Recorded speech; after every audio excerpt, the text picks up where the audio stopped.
कि वो थे, अब उनकी बहू आ गई है राजनीतिक में, उनको पसंद जनता नहीं कर रही है, क्योंकि परिवार पार्टी बनकर रह गई है उनका। तो दूसरे को चांस मिलना चाहिए, सो नहीं मिला, तो उनके बाई हाफ में बहुत सारे लोग खड़े भी हुए चुनाव में, इसलिए उनकी माहौल ठीक नहीं है। अच्छा, अभी फ़िलहाल जो माहौल जो है इस निर्वाचन का, तो इसमें कैसा है? झारखंड का जो जमशेदपुर पूर्व का अगर कहेंगे तो कैसा है माहौल? माहौल बढ़िया है, डॉक्टर साहब के पक्ष में है माहौल, क्योंकि रघुवर जी की जो बहुएं हैं वो राजनीतिक प्रवेश से नहीं आती है।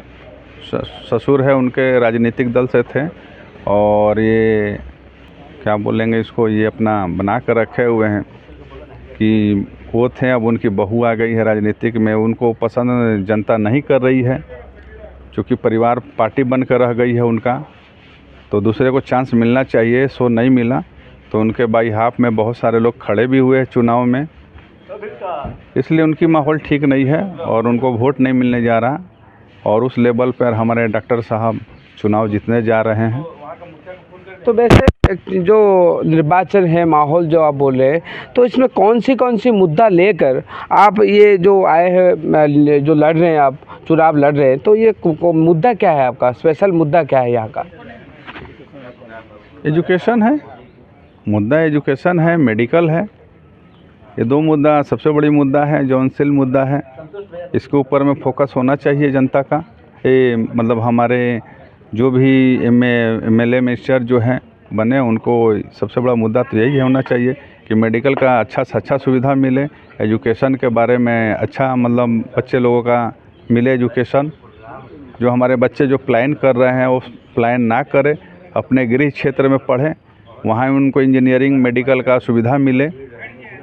सबसे बड़ी मुद्दा तो यही है। ज़्यादातर ऐसा होता है जब निर्वाचन आता है और बहुत कुछ उनको आशा दी जाती है कि आपको ये करेंगे वो करेंगे, लेकिन जब जीत जाते हैं, जो प्रत्याशी जब जीत जाते हैं चुनाव, तो चुनाव जीतने के बाद वो सब होता नहीं है, फिर वही बात हो जाती है, फिर मुद्दे आते हैं, फिर वही सेम चीज़ होती है। फिर इस बार कुछ नया चेंजेस होने वाला है क्या आपके हिसाब से? ऐसा तो कुछ नज़र नहीं आ रहा है, कुछ लोग तो चेंज होंगे, लेकिन मान लीजिए कि इसमें तो आम जनता क्या कर सकता है? आम जनता तो विश्वास ही कर सकता है, उसके पास कोई विकल्प तो है। उनके लिए तो विश्वास का कोई फल ही नहीं मिलता। हर बार चुनाव आता है, वो लोग वोट करते हैं इसी आशा को लेकर कि उनका कुछ होगा, कुछ चाहे एजुकेशन को लेकर हो, रास्ते को लेकर हो, या कोई चीज़ हो, हर चीज़ में वो लोग परेशानी में जूझते रहते हैं। लेकिन इस बार आपको क्या लगता है, एक नया सूर्योदय होगा आपको लगता है? डॉक्टर साहब का आने से अच्छा काम कार्य होगा, क्षेत्र का विकास होगा। डॉक्टर साहब पहले भी रह चुके हैं यहाँ पर, ही हमारे सांसद रह चुके हैं, और उनके साथ में हम लोग मैंने भी काफ़ी मेहनत किया है उस समय, इसलिए हमको डॉक्टर साहब पर विश्वास है कि उनका चुनाव जीतने के बाद में अच्छा कार्य होगा, इस क्षेत्र का विकास होगा।